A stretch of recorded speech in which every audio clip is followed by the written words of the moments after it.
Welcome to Reverb Roundtable, a weekly show that brings the brightest creative minds and digital producers in sports, entertainment, politics, news, and more to share their stories and strategies that will help you become a better leader and creator. This podcast is hosted by Clark Campbell, the founder and CEO of Reverb Agency, an event media production company where the goal is always to make great events look great online. Have you ever been watching the news and wondered how in the world do they get this information out so fast? Well, in this episode, you are going to find out. Today, we are being joined by Betsy Klein, a producer and reporter covering the White House for CNN. She gives us an inside look at what it takes to get a newsworthy moment from happening to a notification on your phone, as well as the importance that clarity and context plays in these challenging times. Our team is influenced heavily by the journalism world, so this conversation was absolutely fascinating, and we think you are going to love it. So let's go ahead and jump into this week's episode. Here's your host, Clark Campbell. Let's jump in. Betsy Klein, thank you. How are you doing today? I'm doing great. Thank you so much for having me. Both of us are honored. I might watch the news a little bit more than Will, but I know Tessa, our producer, loves the news. We are fascinated with what happens, especially in national news. The speed in which content has to be created and delivered is mind-bending, and you are at the epicenter of it, and we want to jump right into that conversation. Tell us a little bit about what you do for CNN. I know you went to Duke, which we won't talk about that. I mean, North Carolina, my family, my in-laws might be a little mad that I interviewed you, not because of CNN, but because of Duke in North Carolina. So tell us a little bit about yourself, where you're from, and how'd you make it to CNN? Great. Well, I grew up in Charlotte, North Carolina, and I went to Duke. And after that, I was really interested in the idea of starting in political journalism. I started my first job at ABC News in Washington at their Washington bureau. I was there for a couple years, and then I moved over to CNN to cover the midterm elections in 2014. And that was back at a time when politics was not front of mind for most people watching the news. We had a lot of stories about missing planes. We had stories about all different kinds of non-political subjects, and people just weren't interested in politics. And all of that changed. Changed. Yes. And in 2015, I moved to Iowa to be what CNN calls a campaign embed, and I covered the 2016 presidential election. And from there, I went and covered the Trump White House, and now I'm 10 days into covering the Biden administration, which has been a completely different experience, and I've been here for all of it. Now, were you a reporter whenever you were a campaign embed? Were you a producer? Were you writing? Like, what were some of your skills and things that you were doing as a embed? That's the great thing about the embed job, because it is literally everything. You are hauling a tripod and a camera and a laptop everywhere you go across the country. I think I went to 47 states or something like that. And you are responsible for videoing your candidate, whoever that is, kind of providing editorial readout of everything they do to the network. And being like a human encyclopedia for that candidate until they either win or drop out of the race. And so for me, that was first, I started in the state of Iowa, and I covered all of the Democratic and Republican candidates as they were getting ready for the caucuses. And then on caucus night, I went full time with Senator Ted Cruz, and I covered Ted Cruz until he eventually dropped out in I think it was May of 2015, and then 2016, excuse me. And then starting in July of 2016, I covered Tim Kaine when he was chosen to be Hillary Clinton's running mate, and followed him from there all the way to the Javits Center in November 2016. Fascinating front row seat to so much of American conversations. I mean, it's not just culture. It's like what we talk about with so many people. Some hard conversations, some good conversations, but you have a front row seat to all of it. And Reverb, our team, as we go to events, try to look incredible online. We make them memorable, but we know how hard it is to produce really great content at blazing speed. So I think for me, this is really funny because it was a question that came up a lot in my first rounds of job interviews when I was just graduating. And my answer was always, I was an anthropology major. And people are like, what? Like anthropology? What's the point? But essentially, I spent 4 years compiling through ethnographies, reading about cultures, reading about how different sets of cultural systems, and learning really and doing my own fieldwork and learning how to ask questions, how to observe, and really, I think most importantly, how to synthesize enormous amounts of information into very quick bite-sized summaries. So it actually, it's a funny thing that I say to college students now that are like, well, I majored in sociology, or I majored in, psychology, or whatever they majored in. It doesn't really matter, but that 4 years, I think, depending on whatever your focus is, really prepares you to be able to see 30 pages of, information and consolidate it into a really quick paragraph. And that, like, enormous amounts of reading really prepares you for that. I think that's one of the hardest things to do, is somehow whittle down information to make it clear, to make it plain, to make it simple, so that people can understand it. Because if you guys weren't in the business of helping people understand news and information, people would stop watching. If you didn't help people understand it, they're just going to tune out, right? Right. Well, and you have to write it too. Like, you have to write it like you're having a conversation with, your mom, your sister, your dad, your friend from college, your, neighbor. I have learned in that time to be able to write things in a way that are conversational, and easy to understand to someone who might not have a background in, economic projections. But I can say, okay, here's why, the latest jobs report matters to you and to our country.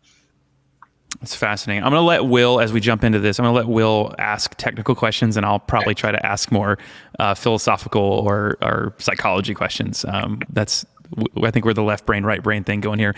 Tell us about your day, because just the speed in which news changes, and I know this podcast will air a little bit later, a week later, but tell us about your day in the sense of news is always changing, but you have to prepare at the beginning, right? You actually have to prepare what to say, even though it's going to change. So how in the world do you start? Tell us how do you get your day started, and what does it look like?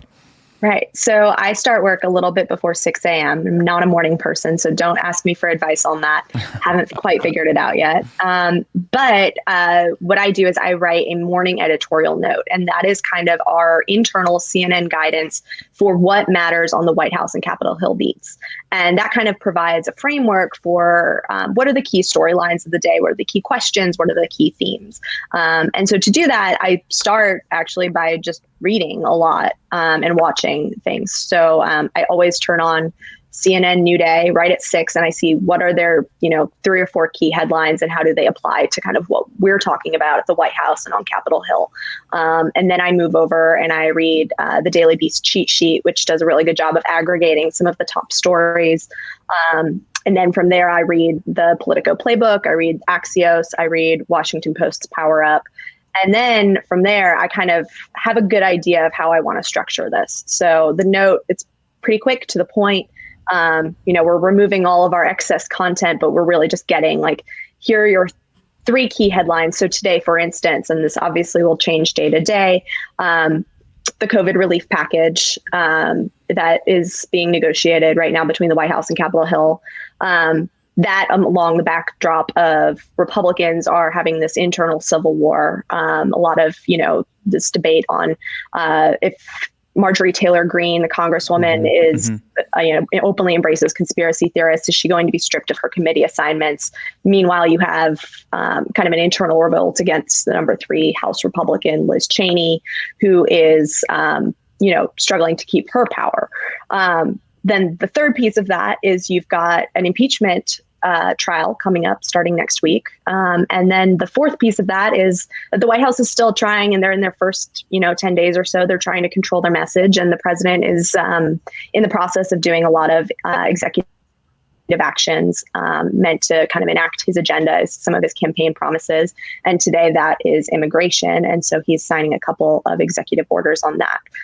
So those are kind of my organizing ideas. And I go from there, I read a couple more stories, kind of see what all of our latest reporting is, and kind of set the table for my colleagues for here's what we're going to be talking about today. Can I throw a question in there? Yeah. I'll throw a question there.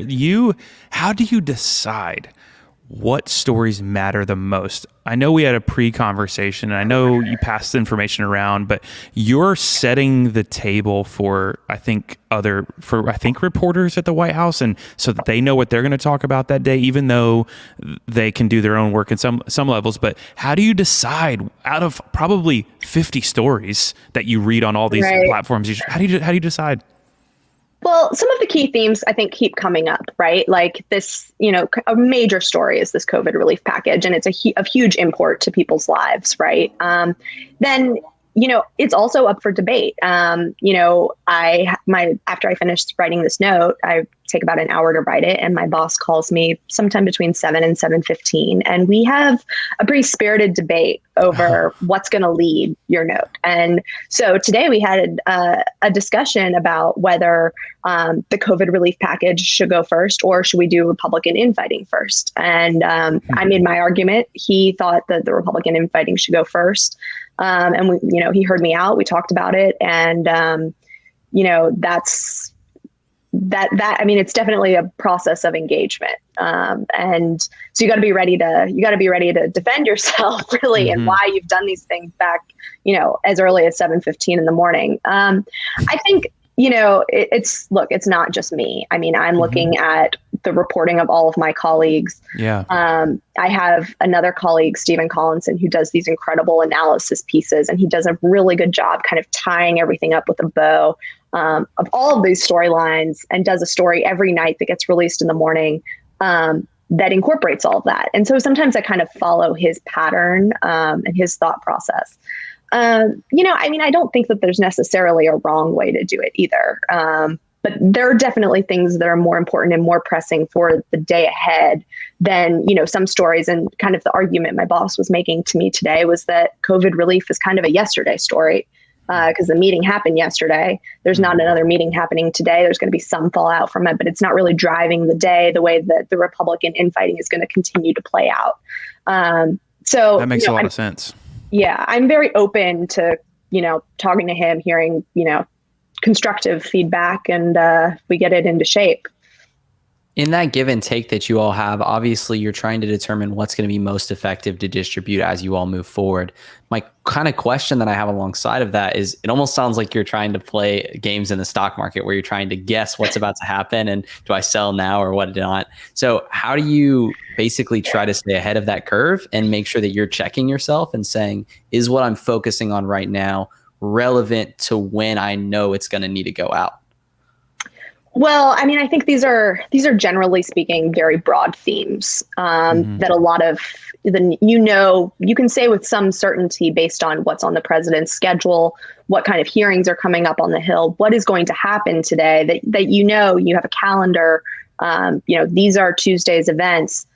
You have a pretty good idea of what to expect for the day. Now, I will say that part of why I have this framework is to allow me to kind of easily divert and adjust and rework everything when all of that changes in a split second, when some other kind of news breaks.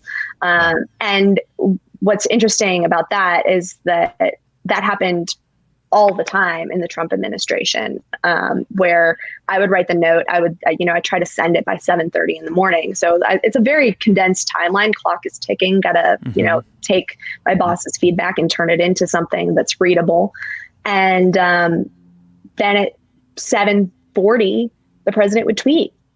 And it would be on something that I had not planned for. It would be something completely unrelated and derail the entire conversation for the day. And you just have to be ready for that, because that's really, that administration thrived on kind of inserting chaos into the news cycle, and we were ready for it. So this is a really great point. I want our listeners to kind of wrap their minds around, because people watch the work we do and they see brands from sports and news and entertainment. They see them tell these stories so quickly. And there's often a debate even in our own team, like how much of it should be planned versus how much of it should be reactive. Like how do you balance that tension? And I love the fact that you said template or framework. Maybe you said framework, but without that framework at the beginning of the day, whether you're in news or you're in entertainment, you're in sports, reports, you're probably not setting yourself up for success to be able to adjust to those things in real time. And one of the things that you mentioned in our pre-call was that challenging times require clear communication with context. And I want that thread to kind of come out through some of the stuff we're going to talk about. But what does that statement mean to you? Challenging times require clear communication with context. Well, we are in such an unprecedented time right now. Obviously, we have a global pandemic. We have an economic crisis. We have, a national conversation on racial justice. There's a lot going on.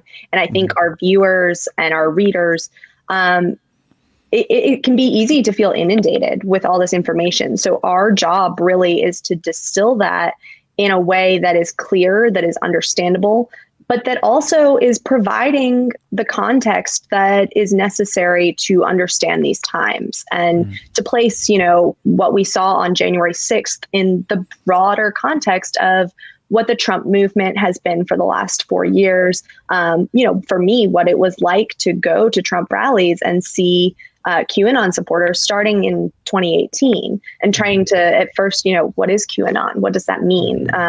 So I think we know that we have to continually evolve and adjust our framework every single day, but having a place where you can start your day to really know what the themes are going to be and gives you the, kind of sets the table for a successful day.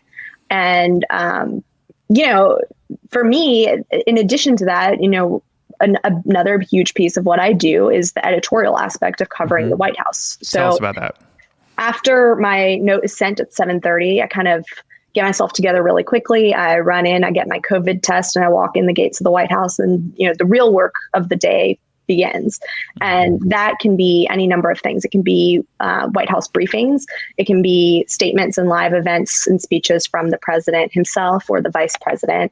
And it can also be appearances by top administration officials, whether that's on television or in other live events.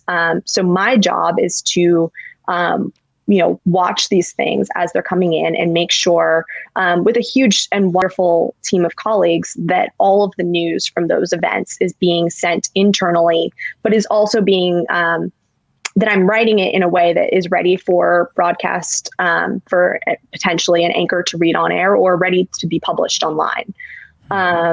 So, you can't prepare. You can prepare too much because you don't know what's going to be said at a briefing. But, a lot of the time today, for instance, they added a COVID-19 briefing very last minute. And we had an idea that the news was going to center around delivering vaccines to pharmacies. And so that you could go get a shot at your local CVS and how that process was about to be started.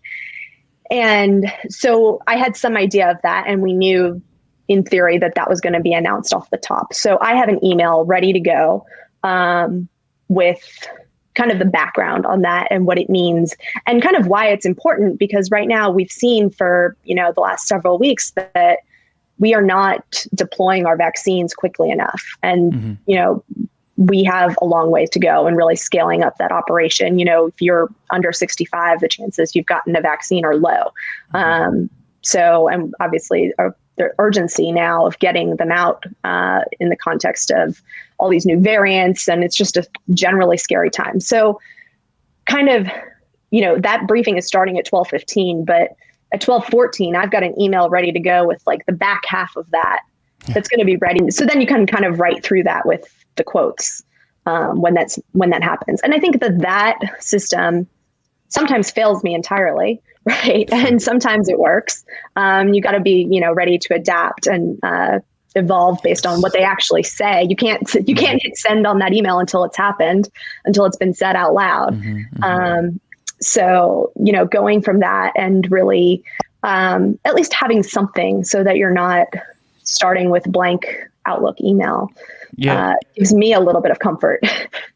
You said the word email, and I'm curious, the speed of communication, like email can get lost if you have thousands of emails in your inbox. Do you use anything other than email? How do you communicate internally with other White House producers and reporters and photographers and videographers? How are you communicating on the ground? Does CNN have some fancy Slack type system? How do y'all communicate? We do have Slack, and we use Slack.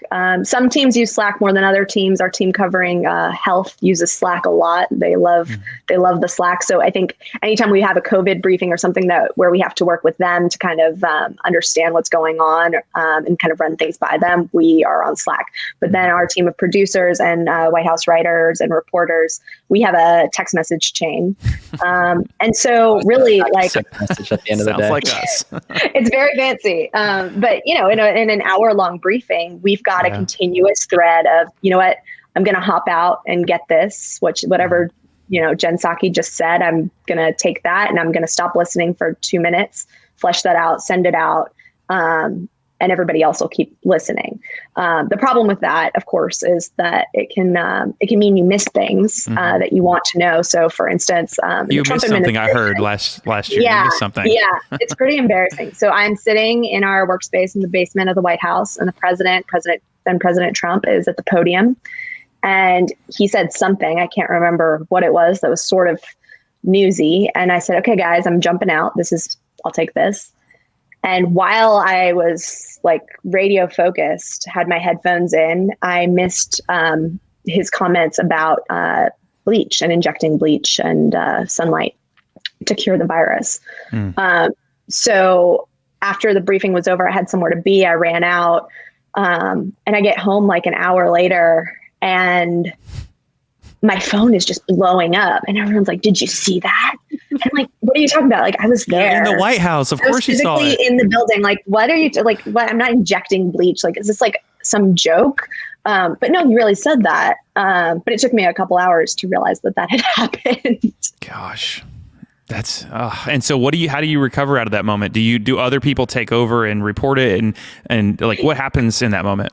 Yeah. So when I was writing whatever it was that I was writing, someone else was, I have 4 other great teammates that are listening, and someone said, "Oh, I'm going to get the thing about bleach." I didn't realize, and then sent it out. But it was at the very end of the briefing, and I just didn't realize that that's what was the content of that email.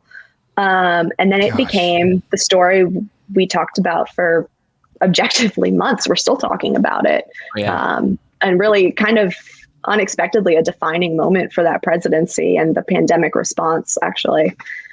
I don't think we would have expected, but I missed it. What's interesting about that, though, is like it kind of goes to show that you have to have a team in order to cover something like that. Yeah. Because ultimately, you can't juggle that many balls and catch them every time. You're going to have to be comfortable with the fact that by juggling that many different balls at once, they're going to drop at some point. So you have to almost always have a team that's working with you in order to make sure one of those balls gets picked up when it does get dropped. Right. And I am extremely grateful for that team of people who do exactly what I do. And we are in this kind of constant wheel of having each other's backs. And the other piece of that too is that, at CNN, and this ranges from things like calling an election for a candidate all the way to, what I do, is that there's this commitment to being right and not first. And obviously, I'm not racing against anyone to be first to send out some news of what Jen Psaki just said at the briefing on Alexei Navalny.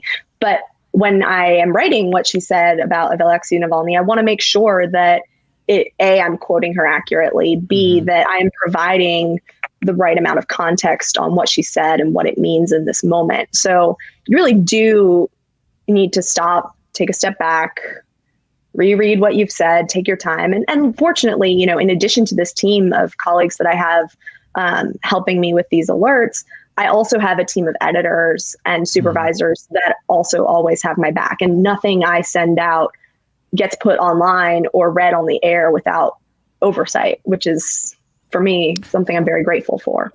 So for me, typing in the keyboard to basically it making its way out into the world, obviously, like you said, your goal is not to be first, but you do want to have relevance. And obviously, the earlier that you get your message out, the more relevance it has, more traction it's going to pick up. So there's this push and pull, as you were already talking about, from relevance, but then also truth and accuracy. What's the give and take with you and your editor? What's that process look like so that you're ensuring speed and efficiency, but also, most importantly, making sure that there's, effectiveness, there's clarity, and there's accuracy? I mean, I think it's a great question, because I can't say I've totally figured it out. I mean, I think that the priority is accuracy, right? But and to a certain extent, I'm not talking about, a matter of hours. I'm talking about a matter of minutes, to really make sure that what I have is right. And it's, it's just so much easier to catch where you're wrong and correct the first time than it is to issue a correction. That's right. And I hate being wrong. So, don't we all? Yeah, there's literally nothing worse than, getting a call or an email from someone. And, obviously I'm human. We all make mistakes, but, and, having to then call your editor and say, we've got to fix this. Yeah. So that's why it's really important just to, before I hit send, take a step back. This is not, I'm not writing a novel. This is, 500 words or less.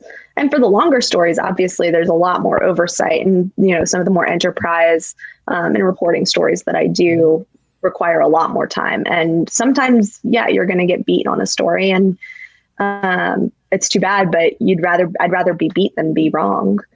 Yeah. I have a workflow question that William was maybe leaning into there. So we see on our side, whether it's on the push notification on the phone or the website, or what we see on TV, or maybe what we see on Twitter, like we see the outbound communication from news organizations like CNN. But what does it look like from the newsworthy moment and then the 5 minutes in between before it lands on a push notification or a live report, breaking news? Like what does it look like from your fingertips to how does it go up? To a push notification. Yes. Okay. So for that, let's say, let me think of an example from today. Let's say the example about pharmacies, and they're going to deliver vaccines to pharmacies directly, eliminating this middleman of the states. So he says this, the COVID coordinator, Jeff Zients, in the briefing. It's a virtual Zoom briefing. I'm watching the briefing. I'm in our Slack channel, and I say, okay, I'm hopping out. I type. I use Otter as a transcription service, which is a great app that I recommend to anyone who ever needs to have a live transcript. But I go back in my Otter and I listen, because I always want to double check my quotes, make sure my quotes are right. I'll play it back, and I typed in my quotes, kind of rounded out the context that I had sort of already pre-written, but some of it didn't make sense anymore. So I delete some of that, add in some extra stuff. Let's say if he talked for 30 seconds, it took me probably 5 full minutes to write what the copy that I wanted to have prepared.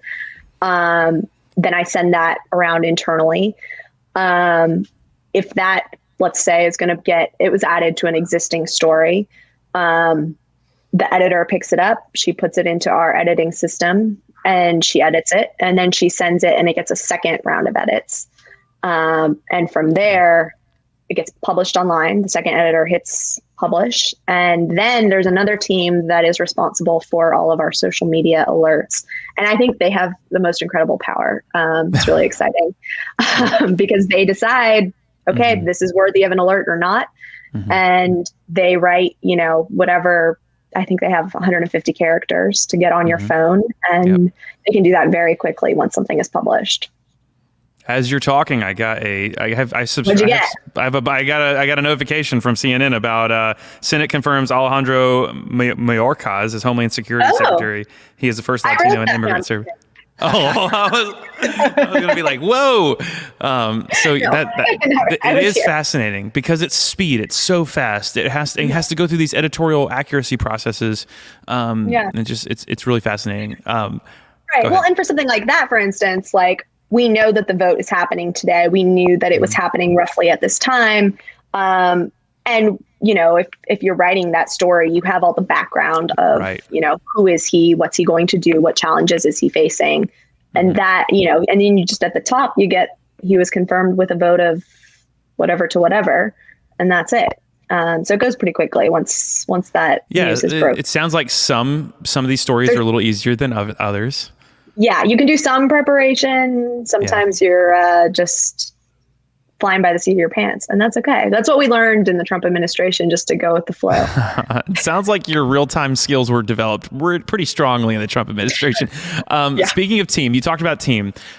We have a team of 10. I know what it takes just to pull off this podcast. It's like we all have to work together in so many ways and carry each other. You have a team. Talk a little more about the team, because I know you also, besides writing and the editorial and all that stuff, I know you also go get people lunch sometimes. Tell me about the team, like how many people you working with, and you also coordinate them. I want to know about that. I think our listeners will be fascinated about how that team interacts on the White House property.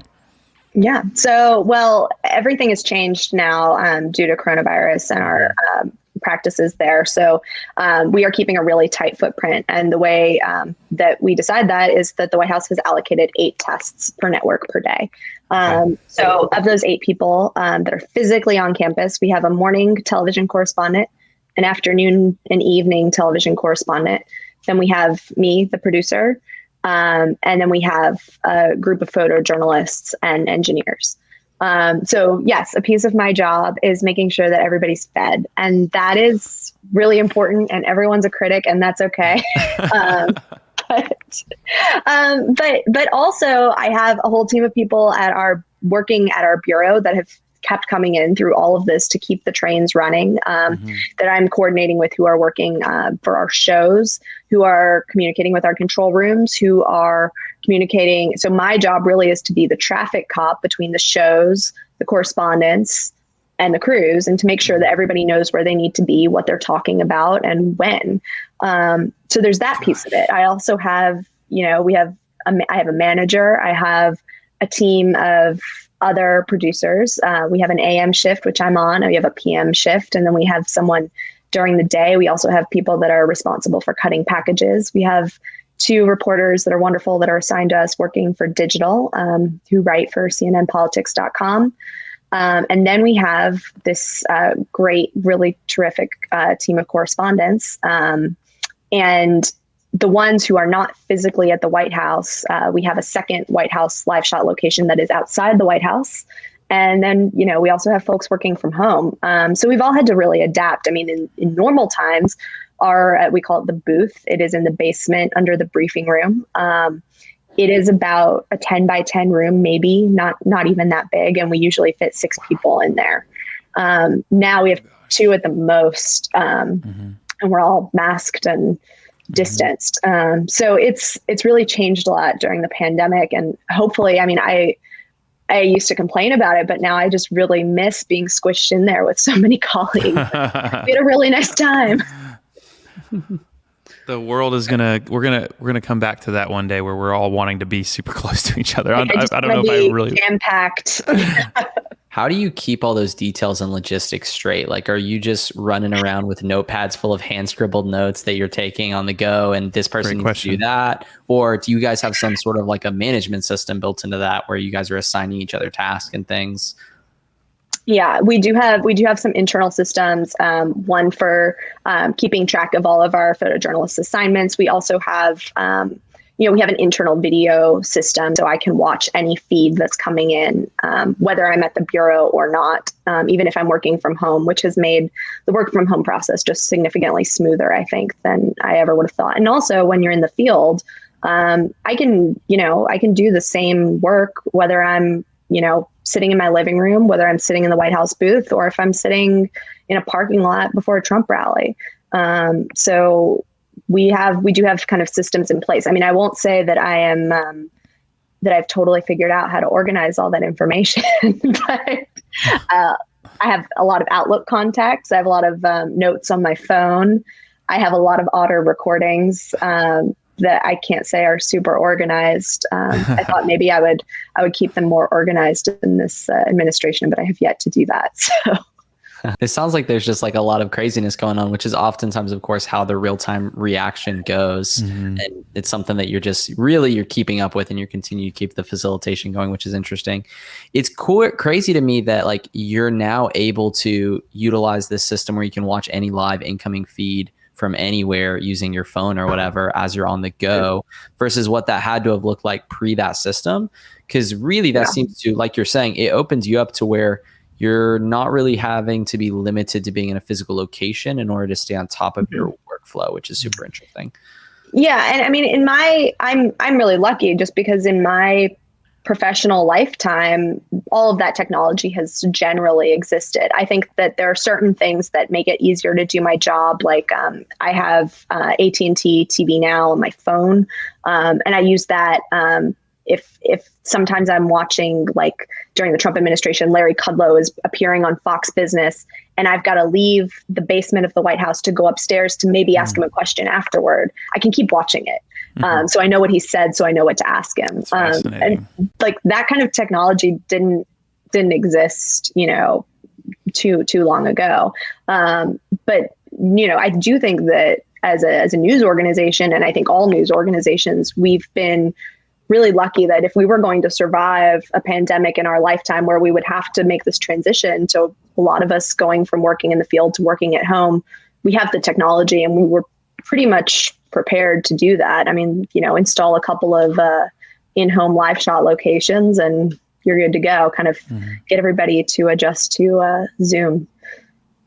So far, my biggest takeaways have been I'm not that far away from being well, not that you're disorganized in any stretch of the imagination, but I don't feel as lonely on an island. I watch AT&T TV Now, so that's awesome. And I have notes all over my phone. So to know that someone at the White House helping bring us the most important information from probably in the entire world is also doing it as best as she can do. That's all you can do, right? I mean, totally. I'm just a regular person, I don't have any kind of special technology that isn't just available to everyone else. So we're just making the best of it right now. A personal question I kind of have to follow up on all that is you have to basically always be on. You're always consuming, you're always listening. So how do you survive with that? And where's your areas and segments where you can kind of turn off and disconnect? Because I imagine having to always be locked in and zoned in. And if you stick headphones in for 5 minutes, you might miss something super important. It means your brain's always firing, you're always going. And it means you're kind of always hyper concerned with making sure you don't miss something. So is it easy for you to kind of shut that off at the end of the day? When do you get to shut that off at the end of the day? And how do you disconnect with all that? Well, it's a good question. And it's something that I'm working on all the time. But I think that, technically I'm on a morning shift. And so in theory, my day starts at 6 and it ends around 1. When we were all physically working in our booth, I had to leave because there was not a seat for me. So that was a really good, you got to go home. And whether you work from home, you continue to make calls, you continue to do things, that's on you, but you can't be here anymore. With the pandemic, I think it's made that balance. And I think for everybody in any industry, a lot harder to really turn off. So generally speaking, I will turn off around late afternoon, early evening, whenever there's kind of a lid or it seems like things are quieting down. And I also have a PM shift person, and his job is to kind of pick up for me and for all of us and to track those things. And he comes on at 1. And so we now have kind of figured out a system where we overlap for a couple of hours while there's a lot of stuff going on, just to kind of give each other some support. And then I say, okay, I'm logging off. And whether I actually log off or not is a bit more of a negotiation with myself. But, I think I have some dedicated time away from my phone. That is really important. Try to work out, try to spend time with friends and family and my boyfriend, and just try to balance it all. But I can't say, if I had found the magic, balance, I would tell you. Once again, I feel like we're the same person. We're all in the same boat. We're all in the same boat. Everything that you do, and the fact that what's super interesting to me is that it is so normal, which is kind of the thing that we kept coming back to, which is honestly super intriguing, because it seems so high level, high produced, which it is. It's done with insane excellence, but it's done with the same tools as almost everyone else is using. And it's done in similar fashion. Like, it's just true, honest work that you guys are just all sorting out. You're communicating together. You're moving as a team unit, which I find personally really interesting. Yeah, I mean, that the team aspect of it, I think, is really, I would be lost without the 5 or 6 folks that kind of keep me on that wheel of alerts, and also provide, like, it's funny because in pandemic times, you don't have that water cooler talk. You don't have, so in that text thread, we also have, so what's going on with everybody's lives? Like, how is everyone doing? Is everyone okay? Or like, do you guys hear that weird thing that happened this morning on, whatever. Yeah. So that's been kind of like a nice source of support to have all this like virtual camaraderie that I don't think I would have gotten otherwise. Okay.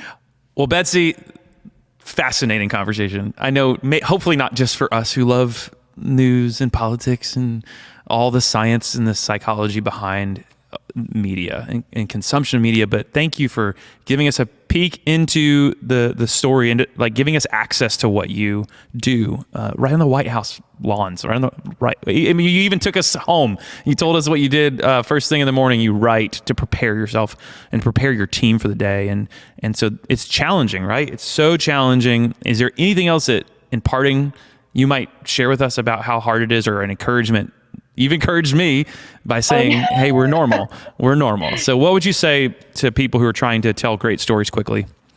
Yeah, I mean, I think that this is important, not just for journalists, not just for people in the communications industry, but for anyone trying to communicate with anyone else. It's so important to be clear, be concise, get your message out, and have kind of a sharp frame. And then after your sharp frame, to delve into a little bit of context about, why what you're saying is important and why it matters. And that, it's not just applicable to me, it's helpful for anyone. And it's something that I think I am still working at every single day. I mean, my note is not perfect every single morning, and every single piece of this is a work in progress for me. And I think we're all doing our best. We're all just trying to do everything as quickly, as efficiently, and most importantly, as accurately as we can in any industry. And we're just kind of trying to make sense of these bizarre, unpredictable, challenging, and dangerous time that we're living in. Yeah. It's refreshing to hear from someone inside. I will say this, and I'll wrap this podcast. I consume 4 or 5 different news platforms a day, CNN being one of them. I spend a broad amount of time in 4 or 5 platforms, and CNN, obviously, especially major cable news, different types of outlets, they have perceptions from different parts of the political divide. And I want to say that talking to you humanizes the good work that you do. It humanizes the hard work that you do. And there's so many layers of this that just, I hope everybody, even the people that don't like CNN, will watch this and listen to this and go, I could be Betsy. I see myself in Betsy. It's so freaking incredible and refreshing to hear someone on the ground. So I speak for myself. I speak for Will. I speak for our team. And we're grateful for you coming on today. Thanks, Betsy. Thank you so much. Thank you so much for joining us this week on Reverb Roundtable. This week's conversation was both inspiring and eye-opening, and we hope that you learned something that you can take into your own communication and events. We know that many of you are listening to this podcast while driving to work or in between meetings. So instead of you having to figure out how to take notes while you drive, please don't. We are going to provide show notes for every single episode. All you need to do is go to rvrb.cc/podcast and subscribe to our email list, and we'll make sure that those notes are in your inbox every single week.